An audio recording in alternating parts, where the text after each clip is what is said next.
जी friends, एक बड़ा confusion सामने आ रहा है टेक्निकल लोगों के दरमियान कि ये जो हम इंस्ट्रूमेंट जो होता है फार्मास्यूटिकल इंडस्ट्री की बात कर रहे हैं, तो उसमें क्वालिटी का इंस्ट्रूमेंट हो गया या किसी प्रोडक्शन की मशीनरी होगी, जो भी मशीन है उसमें हम IQ, OQ, PQ और सबसे पहले डी क्यू जो करते हैं, ये सारे ऑपरेशन हम करते हैं, एक्टिविटी करते हैं। इसके साथ फिर एक टर्म है कैलिब्रेशन की, वो हम क्यों करते हैं? जबकि आई क्यू ओ क्यू बहुत कुछ आपको बताता है कि आपको कहा गया, रिकमेंडेड है कि इसको करने से पहले आप इंस्ट्रूमेंट इस्तेमाल नहीं कर सकते। यानी जब आप आई क्यू ओ क्यू करते हो तो फिर आप इंस्ट्रूमेंट आपका वैलिड होता है। लेकिन इसके बाद फिर आपकी कैलिब्रेशन भी है, तो दोनों में ऐसा क्या रिलेशन है, ऐसा क्या डिफरेंस है, दोनों में क्या हम डिफ्रेंशिएट करें कि ये कॉन्सेप्ट क्लियर हो जाए। तो इसका एक बड़ा की डिफरेंस है, बुनियादी डिफरेंस है, उसको मैं आज की वीडियो में क्लियर करूंगा इंशाल्लाह। तो आगे चलते हैं। इससे पहले आप देख रहे हैं मेरा चैनल व्हाट्सअप कियानी और मैं सफदर खान कियानी। चैनल पर न्यू है, चैनल को लाजमी सब्सक्राइब कीजिए ताकि टेक्निकल वीडियोस का नोटिफिकेशन आपको मिलता है। अच्छा, पहले थोड़ी सी बात कर लेते हैं IQ, OQ, PQ और डी क्यू के वाले से। देखिए, डी क्यू बेसिकली होता है क्या, इसको कहते हैं डिज़ाइन क्वालिफिकेशन। कोई भी इंडस्ट्री जब कोई मशीनरी परचेज करती है, कोई भी इंस्ट्रूमेंट परचेज करती है, उससे पहले उसका डी क्यू करती है। आप फॉर एग्जाम्पल कोई जीसी परचेज करना है या एचपीएलसी परचेज करना है, डेफिनेटली उसके लिए पहले एक एरिया डिज़ाइन किया जाता है, एरिया चूज किया जाता है कि इस मशीन को, इस इंस्ट्रूमेंट को रखा कहाँ जाएगा, ये कहलाता है डी क्यू। फिर उसकी डॉक्यूमेंट की फुलफिलमेंट अपनी जगह है, ठीक है। इसके बाद फिर हम करते हैं इंस्टॉलेशन, आई क्यू। यानी आई क्यू का वर्ड आता है इंस्टॉलेशन क्वालिफिकेशन। तो इसमें क्या होता है कि जो आप मशीनरी ले आते हैं उसको वहाँ आके असेंबल करते हैं, कंपाइल करते हैं। समटाइम्स इंस्ट्रूमेंट, बहुत सारी चीज़ें ऐसी जो आती है ब्रांड की तरफ से, उसको वहाँ आके असेंबल किया जाता है, उनको कंपाइल किया जाता है। ये कहलाता है इंस्ट्रूमेंट की इंस्टॉलेशन। फिर इसके बाद दूसरा पॉइंट है जिसको हम कहते हैं ओ क्यू, यानी ऑपरेशनल क्वालिफिकेशन। उसमें क्या होता है कि जो आपने इंस्ट्रूमेंट इंस्टॉल किया फिर उसको आप चला के देखते हैं, ठीक है, कि वो कैसा चल रहा है, ठीक है। इसको कहलाता है ऑपरेशनल क्वालिफिकेशन। फिर इसके बाद आप करते हैं परफॉर्मेंस, यानी जो आप पी क्यू, परफॉर्मेंस क्वालिफिकेशन, जो आपने इंस्ट्रूमेंट इंस्टॉल किया, ऑपरेट किया, फिर उसकी थोड़ी सी परफॉर्मेंस की टेस्ट लगा के देखते हैं कि टेस्टिंग कर रहा है कि जिस पर्पज़ के लिए आया है वो है या नहीं। ये कहलाता है परफॉर्मेंस क्वालिफिकेशन। अब यहाँ पे वर्ड सामने ये आ रहा है, जब आप परफॉर्मेंस करके चीज़ को चेक कर लेते हैं, ठीक है, ऑपरेट करके चीज़ को चेक कर ले, तो फिर हमें कैलिब्रेशन की ज़रूरत क्यों पड़ती है? कैलिब्रेशन का वर्ड क्यों आता है? रिकमेंडेड गाइडलाइन आपको क्या कहती है? डब्ल्यूएचओ की गाइडलाइंस के वाले से डिफाइन है कि आपको कोई भी इंस्ट्रूमेंट, जो भी मशीनरी आप यूज़ कर रहे हैं फार्मास्यूटिकल इंडस्ट्री में, सबसे पहले उसका आप IQ, OQ, PQ design qualification करने के बाद उसका फिर कैलिब्रेशन करते हैं, उसके बाद वो इंस्ट्रूमेंट आपके इस्तेमाल में आता है। लेकिन इसमें बुनियादी फिर फ़र्क क्या है, हम उसको आज थोड़ा सा क्लियर करते हैं। इसमें बड़ा बेसिक डिफरेंस है। देखें, पी क्यू में, आई क्यू में आप क्या कहते हैं, इंस्ट्रूमेंट को आपने इंस्टॉल कर दिया। मैं क्लियर एग्जाम्पल से समझाता हूँ। फॉर एग्जाम्पल एचपीएलसी की एग्जाम्पल लेते हैं।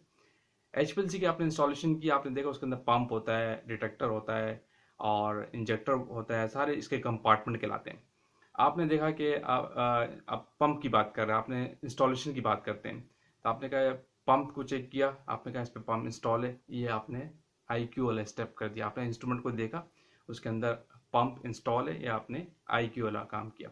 इसके बाद आपने पंप जो है उस पर बटन होता है डेफिनेटली ऑन करने का, आपने उसको बटन को प्रेस किया, वो ऑन हुआ, तो आपने क्या किया, ऑपरेशन वाली एक्टिविटी कर दी, आई ओ क्यू आपने कर दी। फिर आपने जो पंप का बेसिकली काम किया, प्रेशर बनाना और चीज़ को फ्लो करना। जो उसमें फ्लो रेट आता है मोबाइल पे, इसको उसको पंप करता है।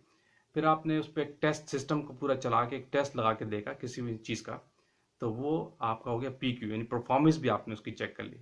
जब लोग कहते हैं कि जब परफॉर्मेंस भी चेक कर ली तो फिर कैलिब्रेशन की ज़रूरत क्यों पेश आई, तो इसमें बुनियादी डिफरेंस है ये। जो आपने उस इंस्ट्रूमेंट जब ऑन किया, ओ क्यू किया, उसके बाद आपने जब पी क्यू किया, तो वो जो पी क्यू का जो उसने टेस्ट करके दिखाया, फॉर एग्जाम्पल हम लोग फ्लो रेट की बात करते हैं, आपने 1 ml पे उसका फ्लो रेट सेट किया ऑपरेशन के थ्रू, और फ्लो रेट उसका 1 ml चल रहा है, जो टेस्ट आपने फॉर्म भी कर लिया उससे, जो उसका फ्लो रेट आ रहा है 1 ml पर एम एल में, उससे आपने फ्लो रेट 1.0 किया, ठीक है, तो 1 ml का फ्लो रेट चला है। अब वो जो 1 ml का फ्लो रेट है वो एक्यूरेटली चल रहा है कि नहीं, उसको चेक करना कैलिब्रेशन कहलाता है। क्लियर? फिर डिफरेंस क्या है, यानी जो आपका इंस्ट्रूमेंट का OQ है, PQ है, वो सही तरीके से है या नहीं, उस चीज को वेरीफाई करना कैलिब्रेशन कहलाता है। कैलिब्रेशन कैसे वेरीफाई करते हैं, उसके लिए स्टैंडर्ड्स होते हैं। कैलिब्रेशन को परफॉर्म करने के लिए एक स्टैंडर्ड्स है, एक सेट पैटर्न है, एक गाइडलाइन है, एक एसओपी है, जिसके तहत आप उस इंस्ट्रूमेंट की कैलिब्रेशन करते हैं। इट मीन्स का सिंपल ये कि कोई भी मशीनरी आप खरीदते हैं, जब उसको आप इंस्टॉल कर लेते हैं, आपका आईक्यू होता है, उसके बाद उसको ऑन करते हैं, उसका ऑपरेशन हो गया, फिर उसका आपने एक टेस्ट लगाया, वो पीक्यू हो गया। लेकिन ये ऑन करना, ये टेस्ट करना, ये सही हुआ कि नहीं, मशीनरी सही दे रहा है कि नहीं, ये चीज़ इसको वेरीफाई करने के लिए आपको कैलिब्रेशन का क्राइटेरिया अप्लाई करना पड़ता है, जो इंस्ट्रूमेंट की कैलिब्रेशन कहलाती है। IQ कोई भी न्यू मशीनरी का होता है, मशीनरी शिफ्ट होती है तो उस वक्त आपको करना पड़ता है। कैलिब्रेशन का एक सेट पैटर्न है, आपके पास एक गाइडलाइन है, कोई भी इंस्ट्रूमेंट है 6 मंथ की बेस पे उसकी कैलिब्रेशन नेक्स्ट ड्यू होती है, यानी साल में आपको 2 बार एक इंस्ट्रूमेंट की कैलिब्रेशन करनी पड़ती है।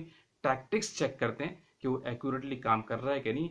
मतलब कैलिब्रेशन का ये होता है जो इंस्ट्रूमेंट काम कर रहा है as per OQ, IQ, PQ, आया वो ठीक तरीके से काम कर रहा है या नहीं कर रहा, यानी उस IQ OQ की परफॉर्मेंस को चेक करना, वेरीफाई करना, ये कैलिब्रेशन कहलाता है। ये बेसिक डिफरेंस है। क्लियर? यानी ऐसा नहीं है कि अगर सिर्फ IQ OQ कर दिया तो इनफ है, क्योंकि उस पर भी हम चीज इंस्ट्रूमेंट को चेक कर रहे हैं, लेकिन वो इंस्ट्रूमेंट सही तरीके से काम कर रहा है नहीं कर रहा, उसको चेक करने के लिए आपको उस इंस्ट्रूमेंट को कैलिब्रेट करना होता है। इसी तरह वो सारे जितने भी इंस्ट्रूमेंट है, आप pH मीटर की एग्जांपल ले ले, बैलेंस की एग्जांपल ले ले, सेम क्राइटेरिया है। बुनियादी डिफरेंस क्या है, बात यहाँ से क्रिएट सामने आई कि IQ OQ PQ DQ करने के बाद हमें एक कैलिब्रेशन की जरूरत क्यों पेश आती है, तो इसीलिए आती है, यानी जो आपका ऑपरेशन जो हो रहा है इंस्ट्रूमेंट पे, ऑपरेट करके भी आपने इंस्ट्रूमेंट को देख लिया, परफॉर्मेंस टेस्ट भी लगा के देख लिया, परफॉर्मेंस क्वालिफिकेशन भी कर ली, लेकिन वो OQ और PQ सही तरीके से हो रहा है कि नहीं हो रहा है, इंस्ट्रूमेंट सही काम कर रहा है कि नहीं कर रहा, उसको वेरीफाई करने को के लिए कैलिब्रेशन का क्राइटेरिया अप्लाई किया जाता है, जिसकी एक बाकायदा SOP है, एक सिस्टम है आपके तहत, साल में 2 बार होता है। और IQ OQ साल में किसी भी न्यू इंस्ट्रूमेंट का होता है, अगर इंस्ट्रूमेंट आपका शिफ्ट होता है तो फिर दोबारा से उसका IQ OQ PQ आपको करना पड़ता है, उसमें पहले भी वीडियो बना चुका हूँ। तो बुनियादी डिफरेंस क्लियर हो गया कि हमें क्यों IQ OQ और PQ के बाद कैलिब्रेशन की रिक्वायरमेंट होती है, तो उसका बुनियादी डिफरेंस यही है जो मैंने आपको इस वीडियो में बताया। चैनल को सब्सक्राइब कीजिए, कमेंट में बताइएगा वीडियो आपको कैसी लगी। आते हैं फिर किसी और टेक्निकल बात के साथ। Thank you for watching. Allah Hafiz.